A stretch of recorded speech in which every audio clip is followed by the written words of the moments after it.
Well, hello there, online students. Welcome back to another lesson.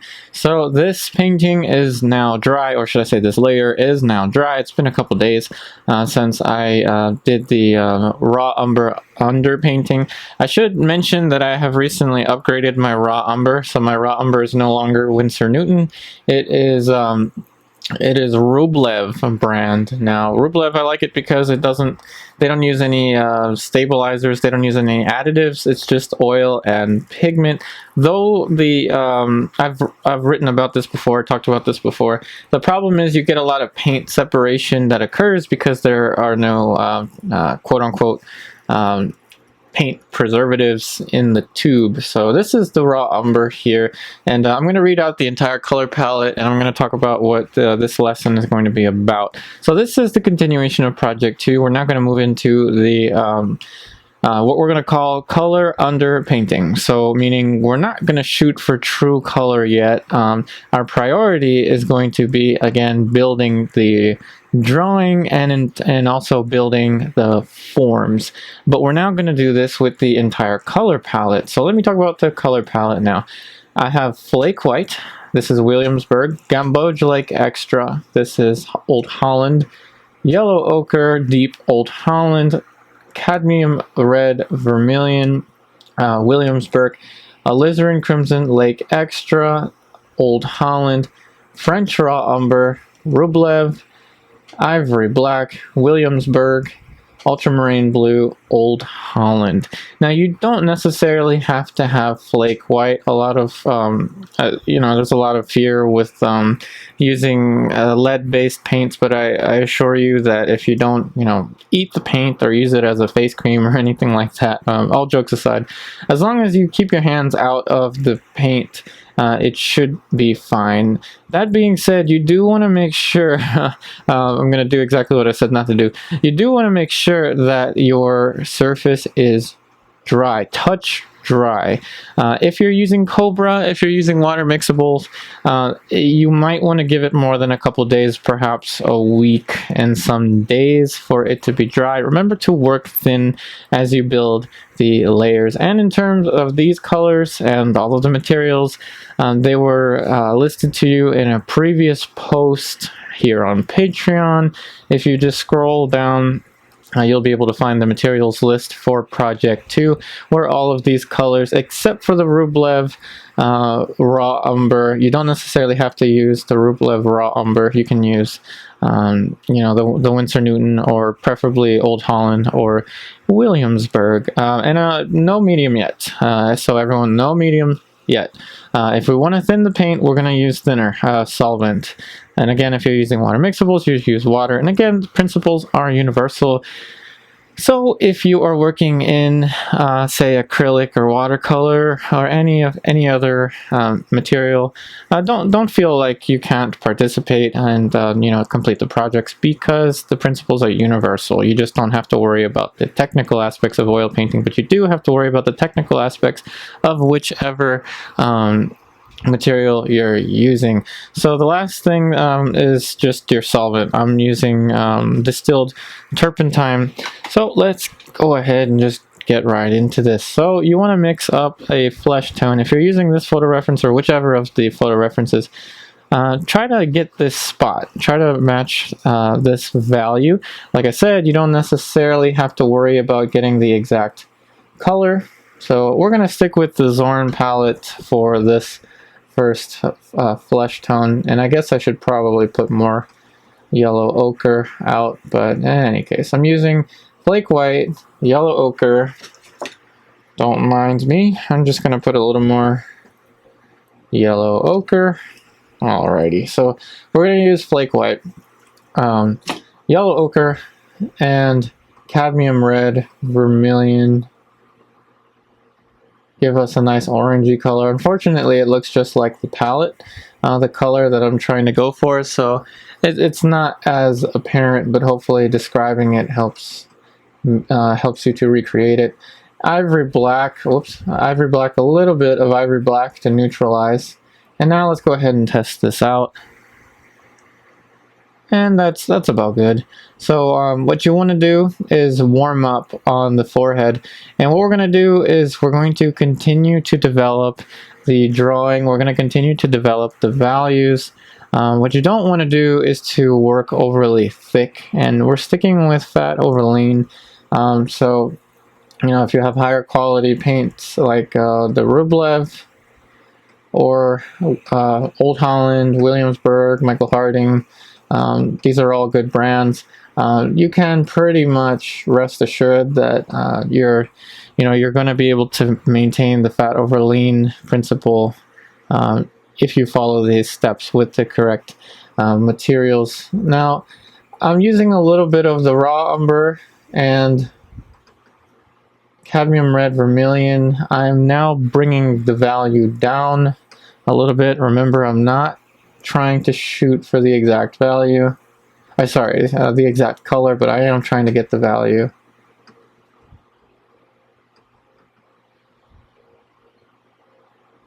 And remember that you can never perfectly match what we're seeing in nature.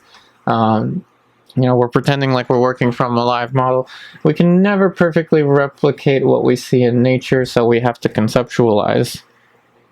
So we're using this tool value. When things are turning away, they're getting darker.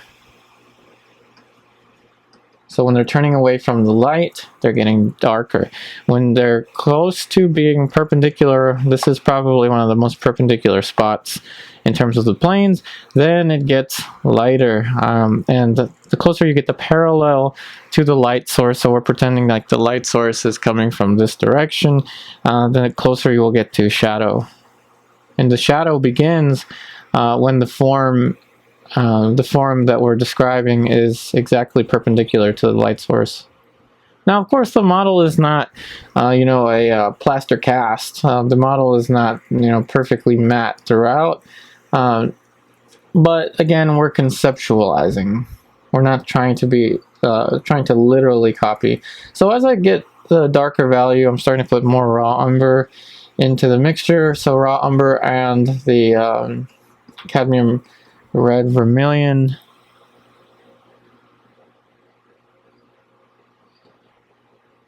So this is what I mean by warm up. So you want to try and start somewhere that's simple with the flesh tones.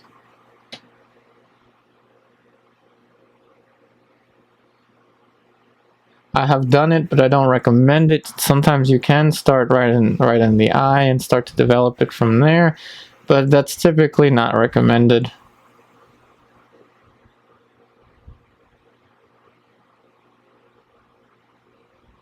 And we want to think about this as one plane, just like we were doing in the drawing, and another plane over here, and then of course another plane over here. So a little more of the French raw umber.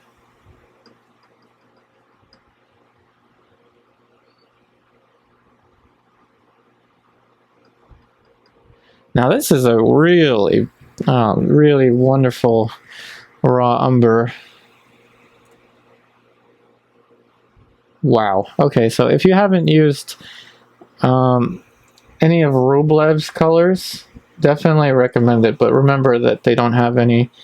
They try to keep their colors as close to the old master colors as possible, meaning they don't have the stabilizers, which is essentially what preserves the paint, helps it keep longer. So you may run into the possibility of having to retube a tube of oil paint with Rublev.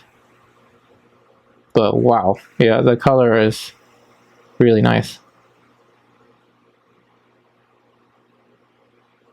And no medium at all. I'm just using what's in the paint.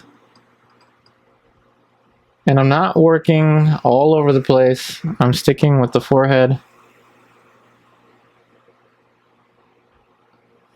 If you're working in Cobra and you know that it will take a long time to dry, work especially thin, meaning be careful not to cake on the paint. if you're working with the exact materials that I'm using, then this will be touch dry in about 2 days. If you're working exactly how I'm working with Cobra, it may take a week and a half.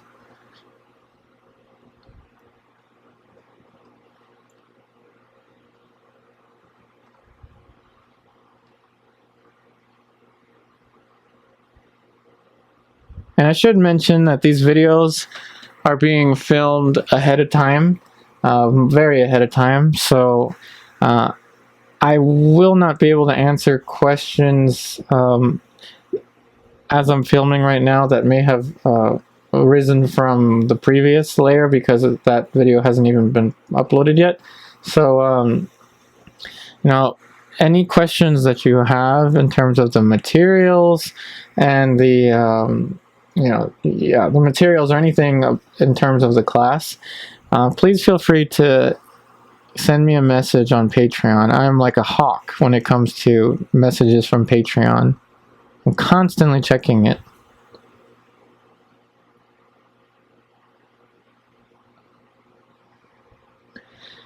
So what we want is for the forehead itself to feel like now it's starting to emerge into a space of its own. And you want to also think about the next layer. So you want to, as you're putting in this layer, you want to think, well, how is it going to dry and how's it going to help for the next layer? So we're going to be building up the painting in this way, not worrying too much about getting the exact color, and then progressively building and building and building to a more refined finish.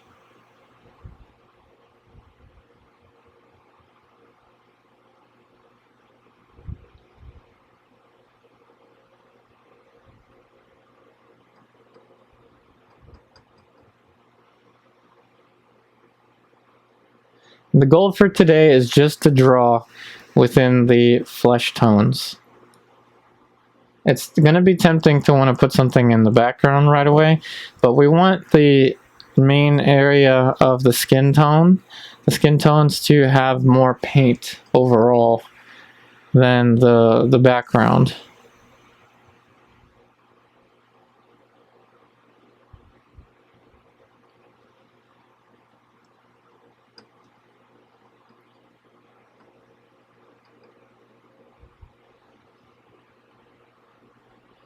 And you can work with straight flake white still at this point, or titanium white.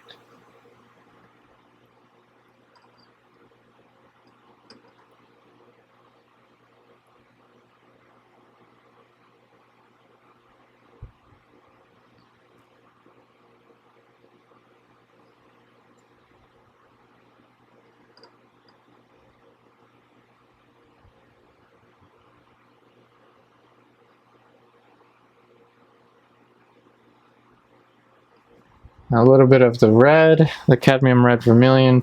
We want to throw in just a little touch of a more pinkish hue. Now this is just like the local color stage in Project 1, but we're now going to call it color underpainting, because that's the more classical terminology for this. It's also referred to as dead coloring, though I don't like the term dead coloring, but it's also referred to it as dead coloring.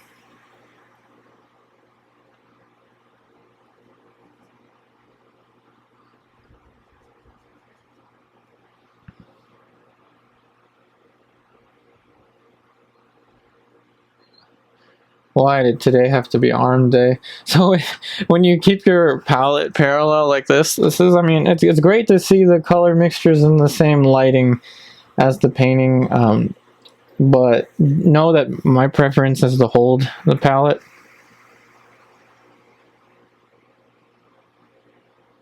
And you want to use the underpainting as the shadow for now. I'm purposefully trying to cover that line.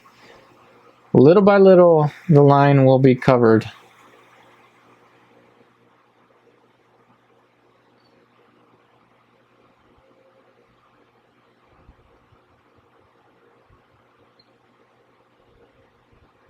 Now, when you're working with lead white, when you're building your painting with a lead-based white, something magical happens when the colors, when you start to layer the colors.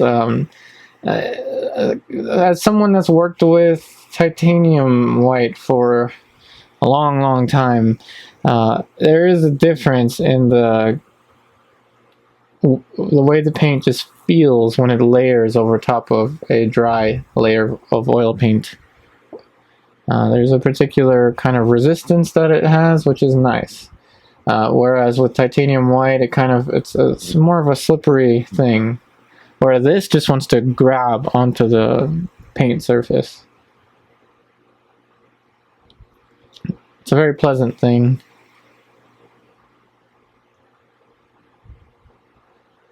So let's go ahead and use the alizarin now. The alizarin Crimson Permanent. Sorry, it's not permanent. I'm used to saying that. It's the... I'll read it out to you. Alizarin Crimson Lake Extra. Old Holland. Old Holland. Now, of course, alizarin crimson I know is historically a fugitive color, but I don't have any kind of distrust with Old Holland. And it's a very beautiful color. So there we have its usage in the corner of the tear duct over there. Now, when something gets a little too pink, I'll either clean off the color from the brush, or I'll just use it somewhere else. So I'll just now use it with the lips. Remember, we're not shooting for the exact color yet. Now that I've placed it color on the lips, I'm going to clean the brush. Just using distilled turpentine. You could use Gamsol, you could use spike lavender, you can use any of those solvents. It's okay. Now that I've cleaned off the brush, just know that there's going to be turpentine, excess turpentine on the brush, which is fine. It just means you need to use a little bit more paint in your mixtures, but it's hardly noticeable, barely noticeable.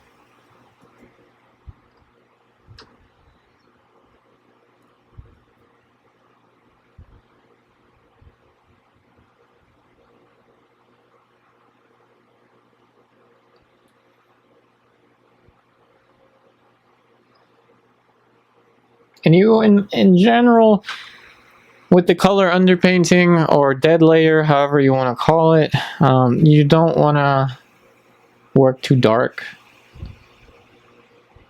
It's actually easier to layer lighter. It's actually easier to layer darker than it is to layer lighter.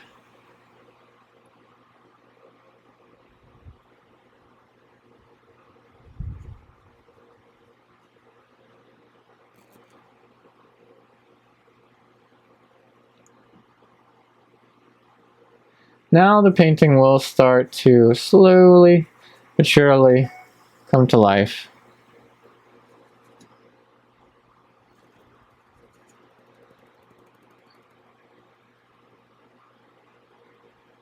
Whatever you do, make sure that nothing in the light is confused with anything in the shadow. This is very important.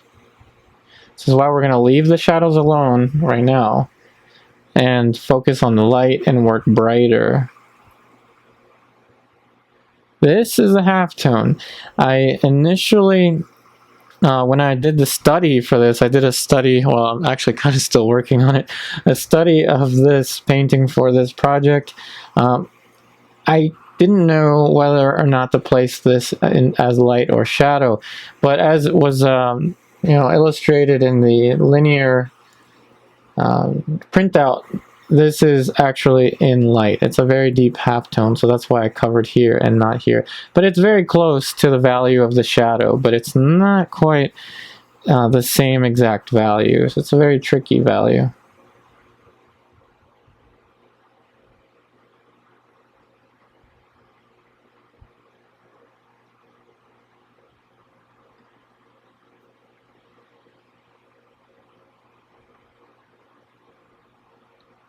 Now, though I've been doing a lot of Rembrandt copies, I'm not actually trying to build this in a Rembrandt type style.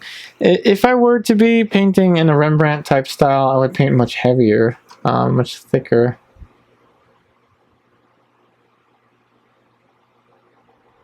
It also has something to do with the type of lead white that you use. This Williamsburg lead white is it's a beautiful color to use, but it's not quite as heavy, I think, as I suspect, as Rublev's lead white. In particular, their lead white number 2, which is the next color that I'm eyeballing to try out to swap with this one. The heavier the heavier the paint tube feels. Like I said, I upgraded to Rublev's French raw umber, and it's quite heavy. The tube, if I drop it, it's a really heavy tube. This almost feels as heavy. The Winsor Newton, it almost feels as heavy, and it's a lot of paint. There's still a lot of paint left in this, so just to get some kind of gauge over the oil paints. And so now it looks like I just passed the 20-minute marker, so I'm gonna go ahead and take a break and return in the blink of an eye. And I'm back. So remember, it is important to take breaks periodically. I'd say every 20 minutes. So let's just continue to build this layer. So a little more light over here. And this is a very delicate area in the painting, so I'm not going to quite get there yet. I usually I look for the most obvious things when I'm working.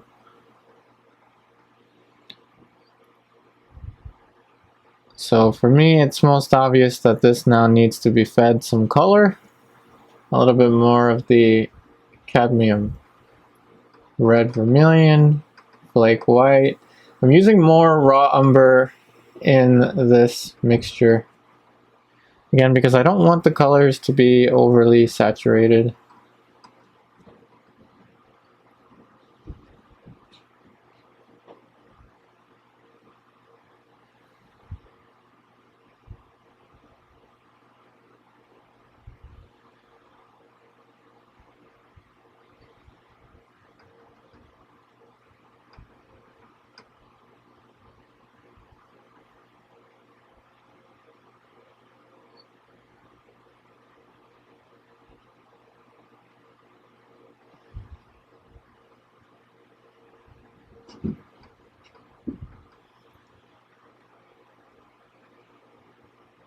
So for me, the chin is a very obvious place to start to build.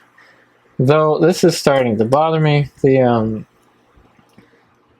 lips being too dark. So now we'll go ahead and, with a separate brush, I usually like to use a separate brush for the pink of the lips.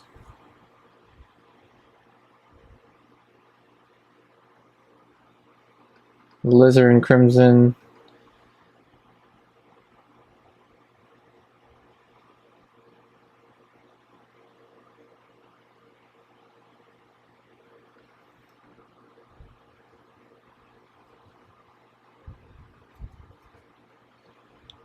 Deliberately trying to paint as thin as I possibly can without using any medium. You would most likely benefit from using synthetics, soft synthetic brushes here, as they don't do a really good job picking up quite a lot of paint.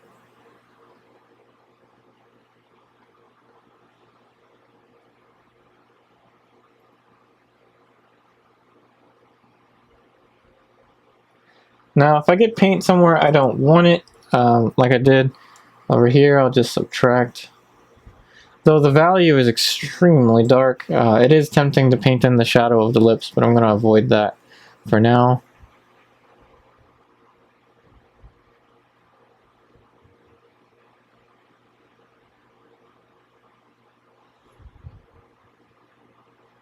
And always remember, when in doubt, I always say when in doubt, blur it out, but also when in doubt, simplify.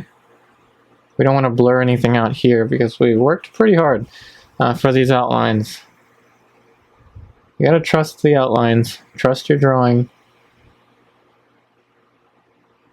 So again, look for the most obvious things.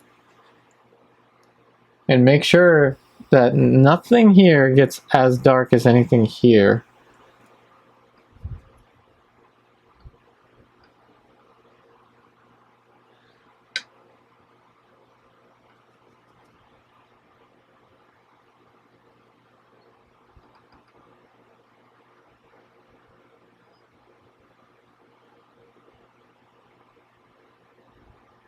I realized I needed to add a little bit more to the chin. And that's stuff you want to look for. If there's any drawing discrepancies, you want to look for those and address them. And again, just using a lot of the French raw umber, cadmium red, vermilion, and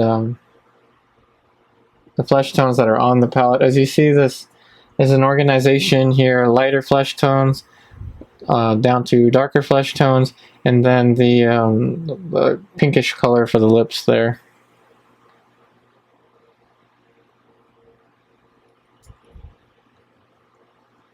Now this plane is quite tricky down here. I had trouble with it in the study, and I found that the best thing to do is to minimize it.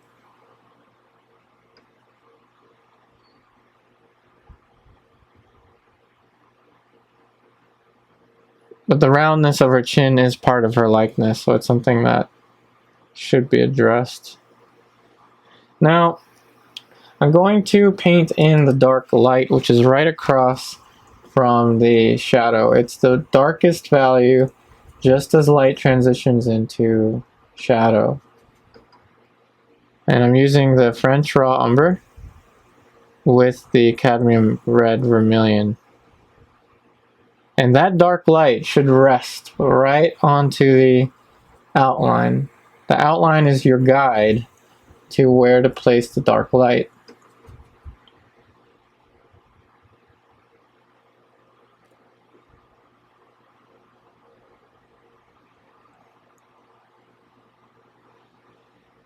Coincidentally, this is in dark light, but it's not on the shadow there. So the lips are going to have to be adjusted.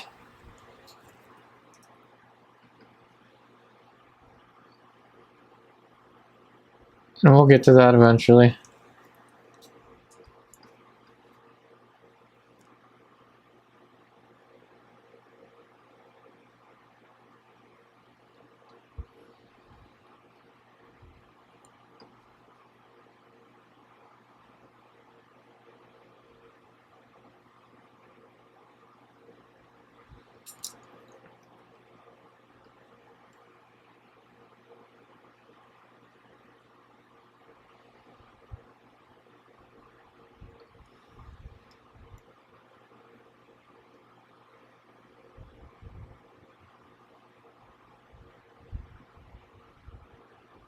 And you can use that dark light value here in this very critical area.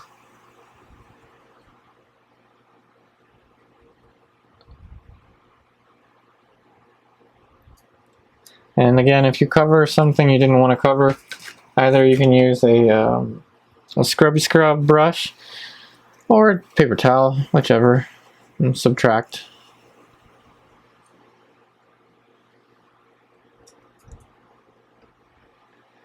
Back to that basic light color. Again, this is the same kind of color that we started with over here. And just cover. That's the philtrum. There is a slight value change over here.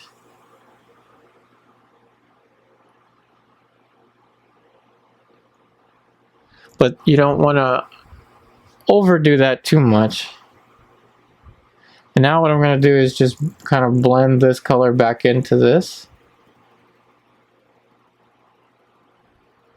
until they're different, but they're still differentiated.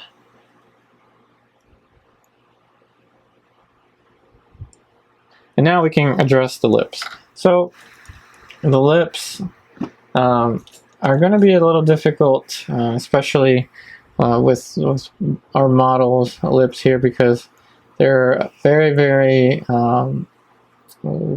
defined. So I'm going to go ahead and just paint in what I was trying to avoid painting in, which is a shadow. So here it doesn't seem to settle well without this pinkish color. And again, I'm going to take some of the paint off with the paper towel because this has to be as thin as I can possibly make it.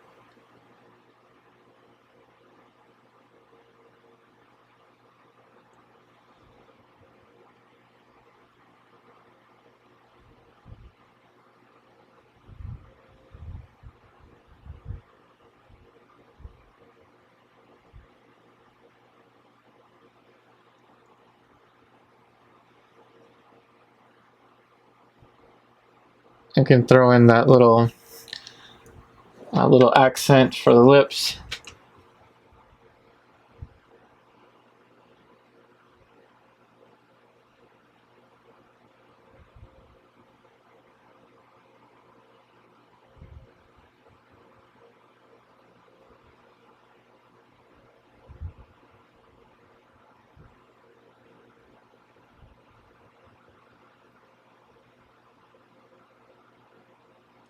So her lips are a very keen part of her likeness.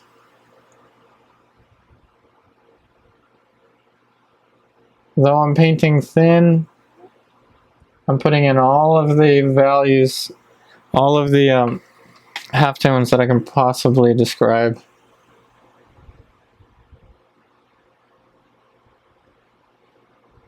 I'm anticipating when this dries, it will fade a little bit, it'll sink a little bit, which is fine.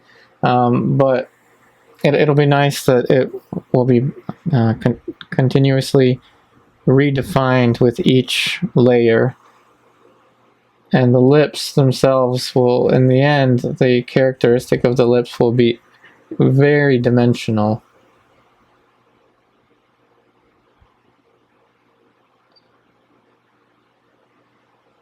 Which is a big part of her likeness, so it has to be taken into account.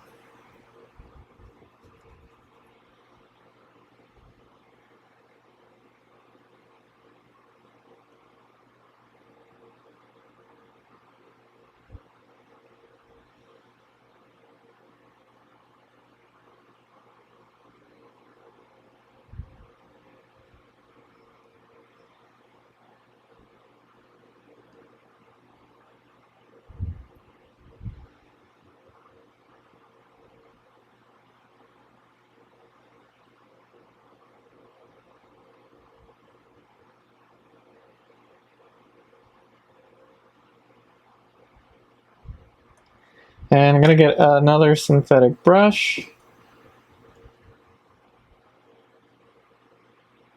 And I'm just making this a very soft edge. You'll want to be very cautious with these edges. Do not want any sharp edges yet.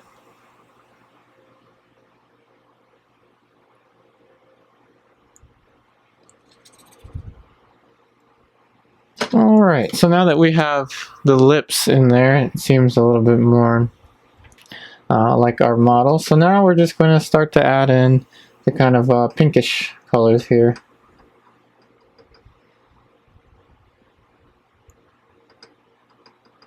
So it's not, again, it's not the true color just yet. I'm going to adjust the camera a little bit. I adjusted the light sensitivity, so hopefully you'll be able to see the colors now a little more clearly as we start to add more of them.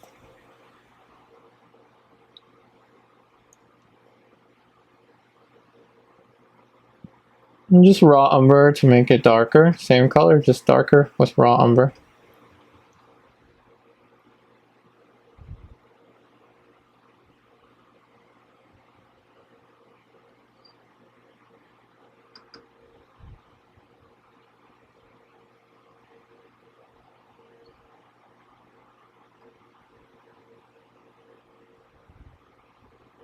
Every now and then, stop and ask yourself what is the most obvious thing to look for, and of course, just in the area that you're working in. And for me, it just seems to be here.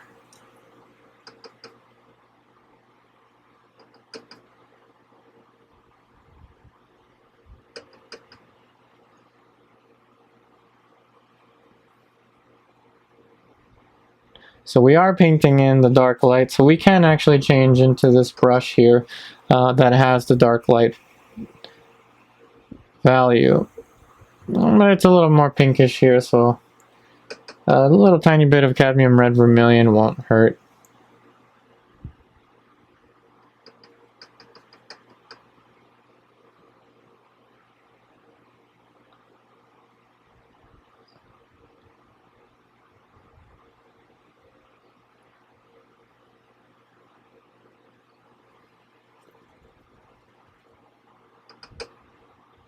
Now I'm trying to paint in the curve of the side of the face here. Very soft is the key. You want this to be very, very soft. And we'll have many layers doing this. So the illusion will be really, really strong. The illusion of form.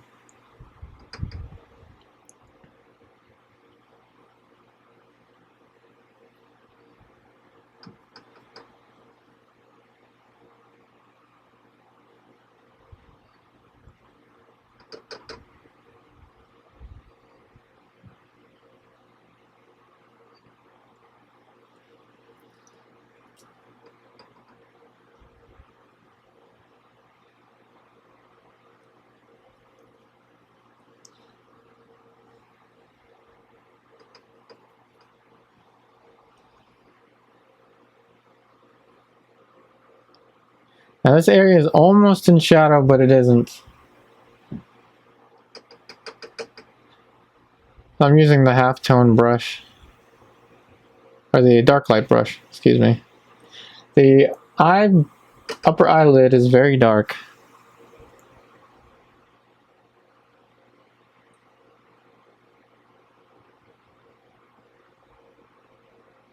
Now this is an exception to the rule of not painting things in the light that are darker than the shadow, and the exception is local color.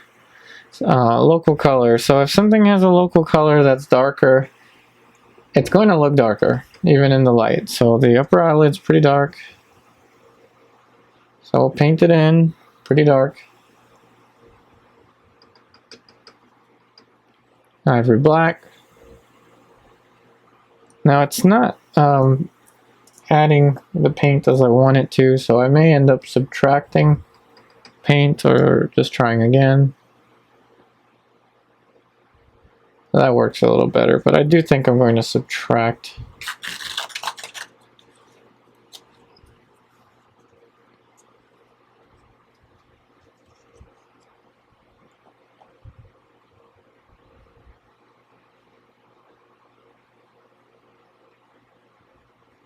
Had to subtract a little bit because I have messed up that shape a little, but it's okay. Remember, this is a building process.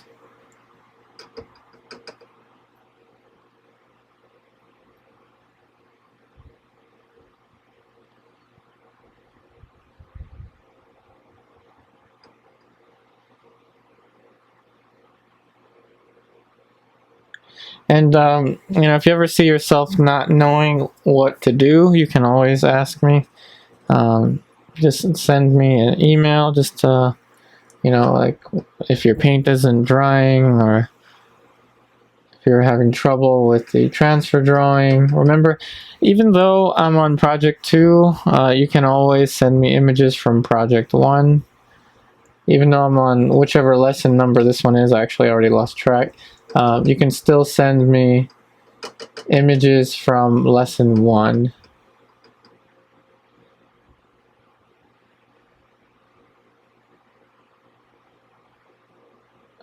And the first project was really more about exploring the paint handling aspect. This one is more technical. So we're going to be creating a more realistic image with this one.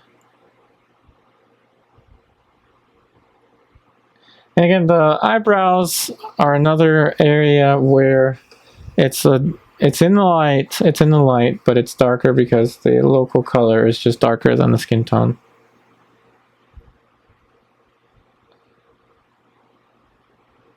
And leave the raw umber tone wherever you can. You see that in a lot of Rembrandts, so if Rembrandt does it, we can do it.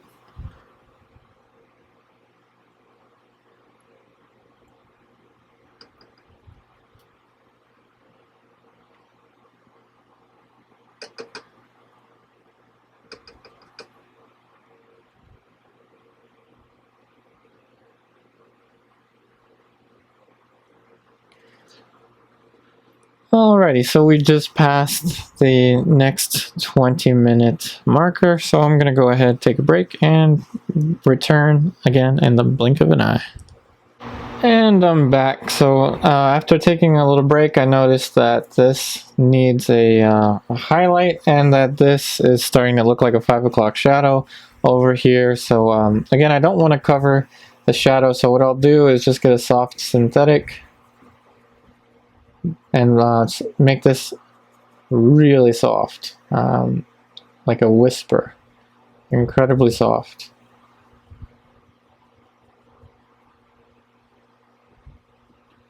Now the outline will start to emerge again, but that's okay. We still have quite a lot of paint in here, and in particular the flake white. The lead white, which helps a lot with building the subtlety of the face. And I'm just going and making everything kind of soft, really.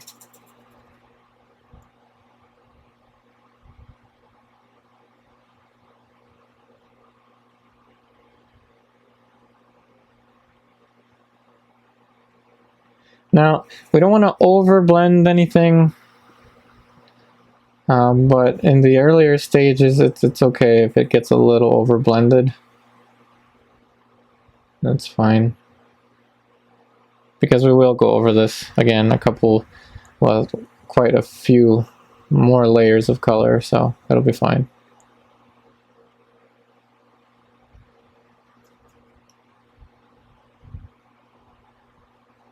Okay, so now let's go ahead and put in that highlight that I was referring to.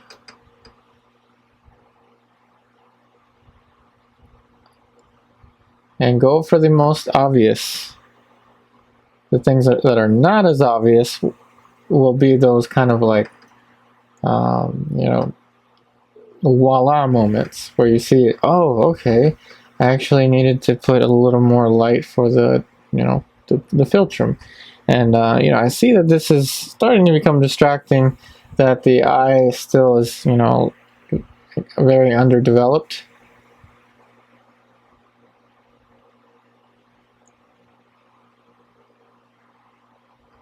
So I'll put some more information in for it.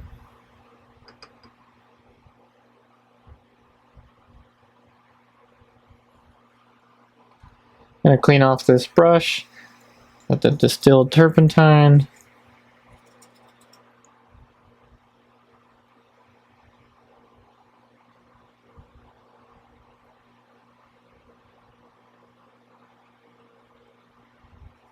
What you want to do to one side, you want to do to the other side, especially with the eyes.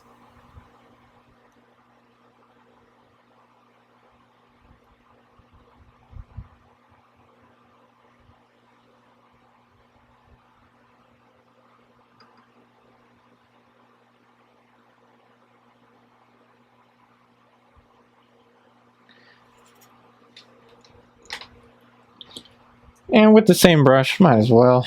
Just clean it off with the distilled turpentine. And we're going to get the color for the sclera not the sclera, the iris. So a little bit of ultramarine. Again, it doesn't have to be the exact color, remember. Ultramarine, yellow ochre, ivory black, raw umber.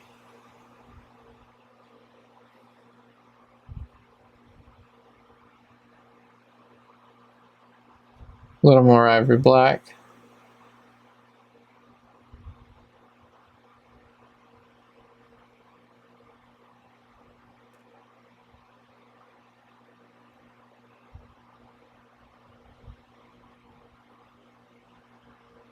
And use the same color for the other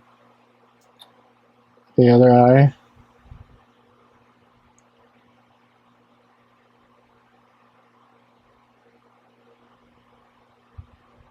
Now that we've got that in, I noticed that I have a little too much of a shape there for the sclera, a little too much showing.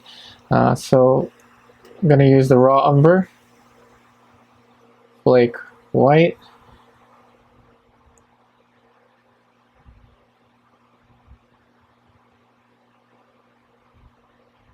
I may have to throw in a little bit of skin tone for the sclera color, but not too much.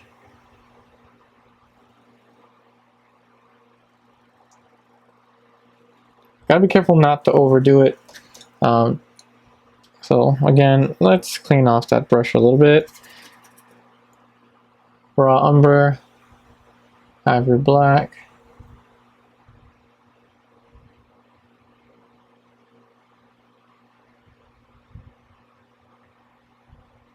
And we want to reestablish where the back side of the eye is, especially this eye.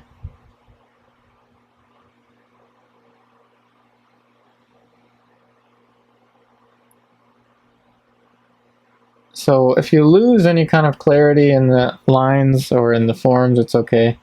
It happens. I'm just trying to reestablish the clarity there.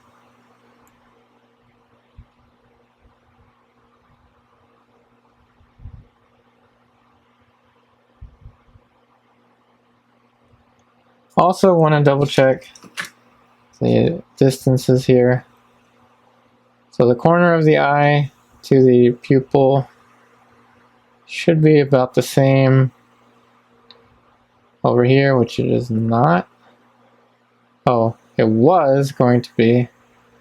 You know, I have to decide as either I'm going to push this to the right or push this, you know, or push this one out. So I'm going to stand back and make that decision. And I believe that this one is sticking out to the left a little bit too much. So I'm going to push this in here.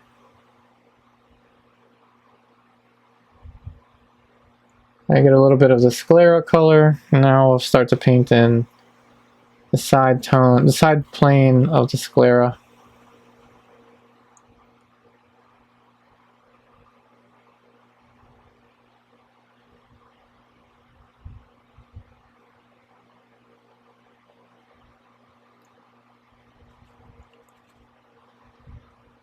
And of course we want to put the light back on the upper eyelid.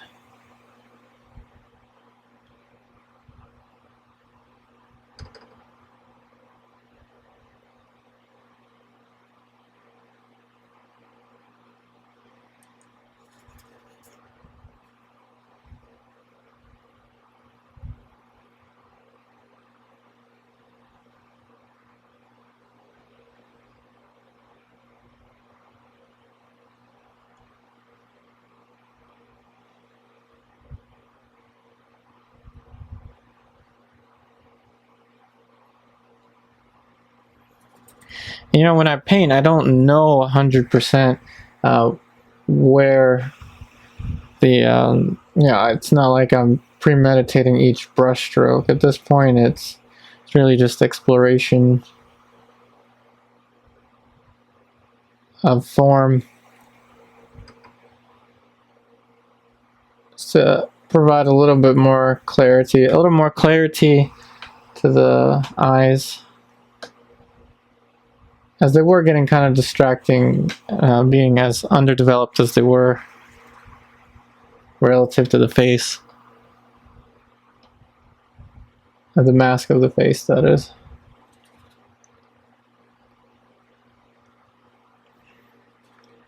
Raw umber, just raw umber. We're going to use this for the eyebrows. Here's a little trick. So paint over the eyebrows.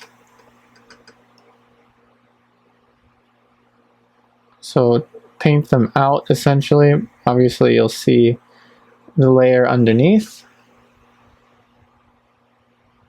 I kind of have already done that with this one. Whoops. Let's switch brushes. So here's a little trick. Paint right over top of the eyebrows. Then you can go in an alla prima fashion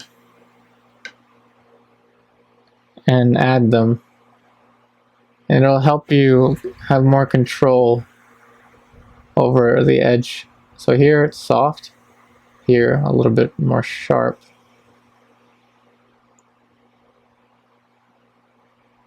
And I'm just using raw umber.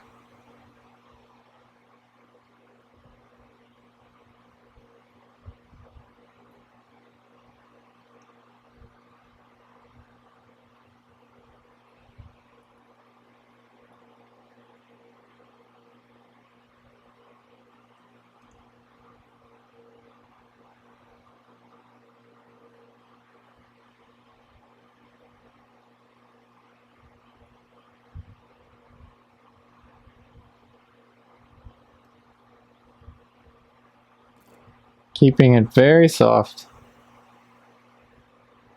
Alright, so now what we're going to want is some flesh tone in these larger areas. So I'm not going to make it as refined, but I do want some forms there.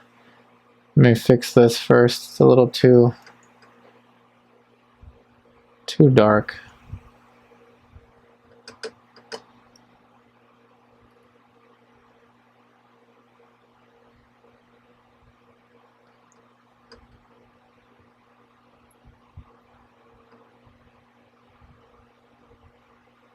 Okay, so we want some color over here.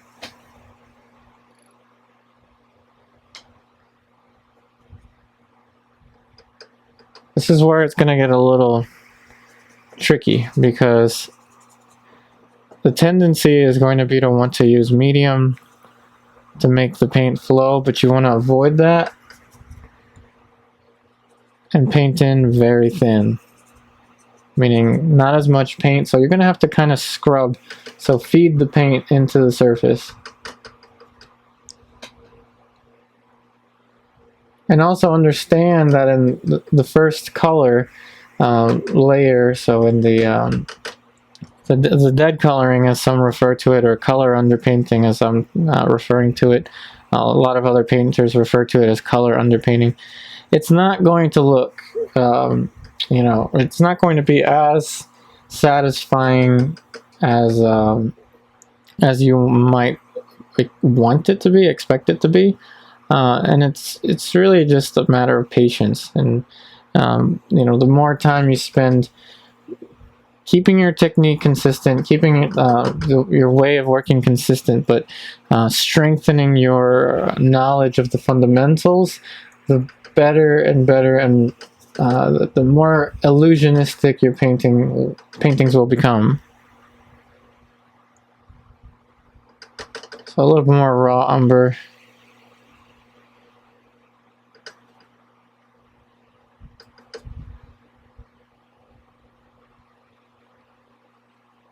Now the difference between this one and project 1 is going to be in the illusion.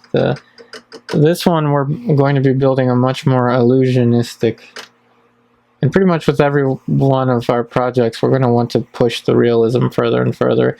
And you know, your technique, your original style, the brush strokes that you use, You know, I guess the art of it will come out naturally. It's like a brush. It's like a series of brush strokes and decisions go into a painting, right? And every one of us has our own personality. We have our own calligraphy. It's just like handwriting. You know, we all use the same languages in term. Well, you know, if you speak English, you speak English, right? Whether it's, you know, if your accent's different, your locality is different, it's English. But people will write differently. They will speak differently, and you can differentiate, you know, different handwritings from different people, and that happens. That's translated into the art. So the decisions that you choose to make in your painting, though you're following the same principles, the decisions that you make will, you know, they'll stick out to art collectors in the present or in the future, and they will see, you know, they'll be able to tell, like, this is an original from so and so.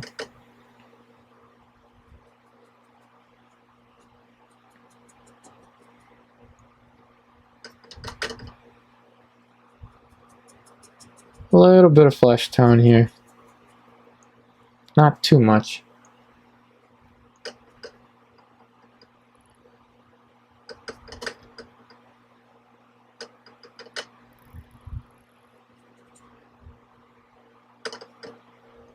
The next time we'll be able to start introducing medium, as you typically want to see how it's resisting to add color, which is good. It means, you know, we have a very strong underlayer. It's absorbing a lot of paint, so it makes it difficult to spread the paint in this way.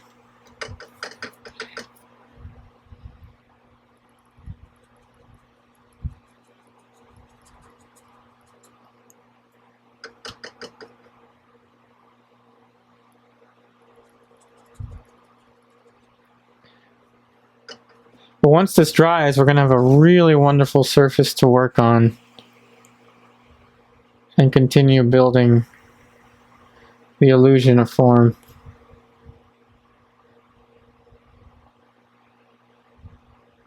Go ahead and throw in that highlight.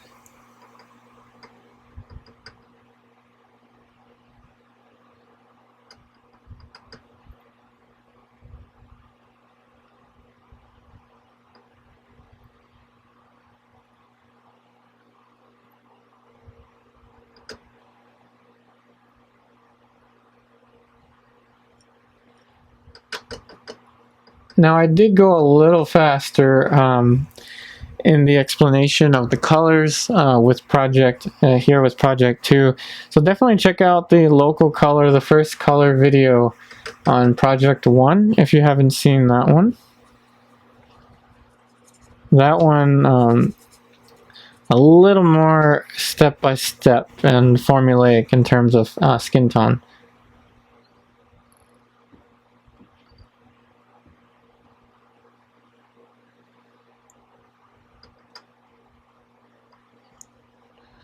Alright, so we still have a couple minutes left, so now let's start to add in the really bright light. Wow, that's like singing now compared to, you know, what it appeared like before.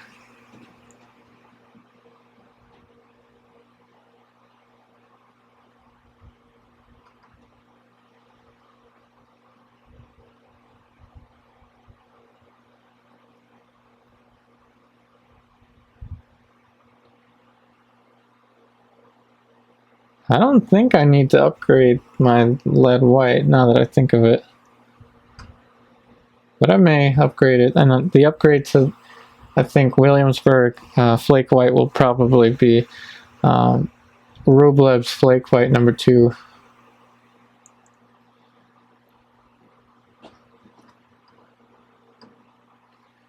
But that's a pretty nice light.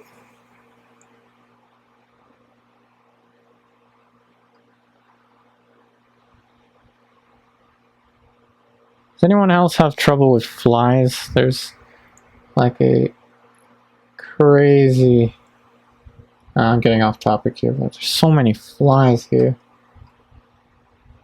A little more light for the lip.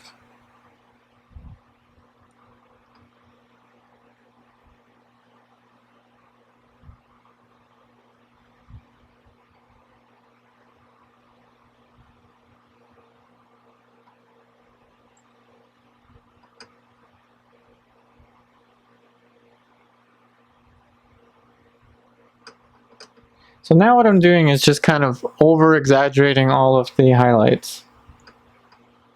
Then I'm going to go and blend them out. I'm going to key the lights, and I'll talk about what I mean by that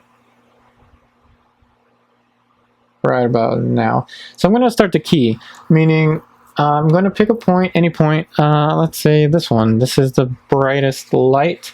It is the lightest light that I perceive in this entire picture.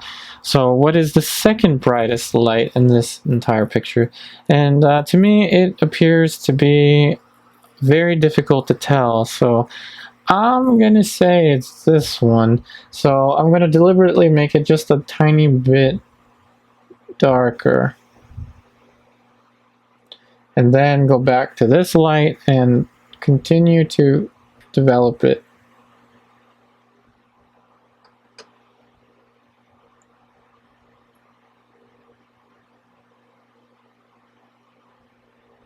So now it's very soft around that highlight, but it's extremely light, which is what we want, and it's the brightest light possible.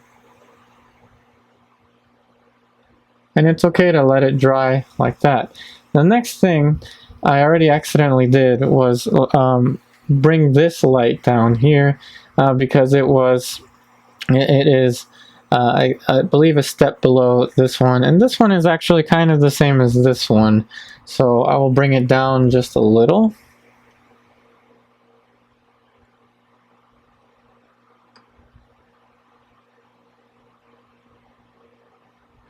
Now this is definitely not supposed to be as light as this, so I'm gonna get a let's just get another synthetic brush and just blend it away, or kind of tap onto it to make it lighter.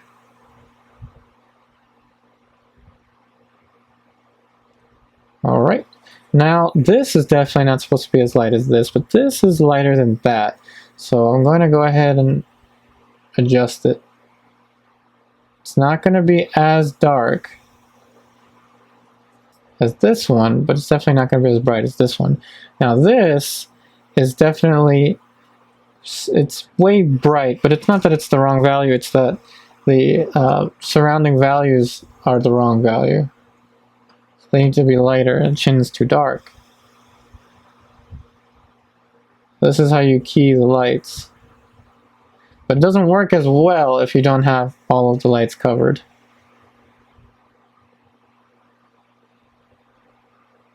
Alright, now that I have the paint there, I'm going to go ahead and get another synthetic brush and blend away. And by blending away, I mean just I'm making it soft. In project 1, we used more of a patch-like approach, if you remember project 1. This time, we're going for the softness of the skin tone. And the flake white mixes beautifully onto the surface. It's wonderful. It's a magical experience. Now I'm going to step back.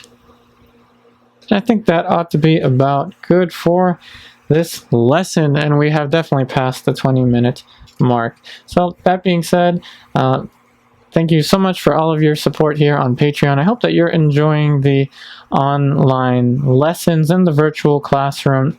And remember, you can send me a message at any time using the Patreon Messenger. Again, I'm like a hawk. I'm looking for any questions that may arise in terms of project, in terms of the lessons and the projects. That being said, I will see you again very soon.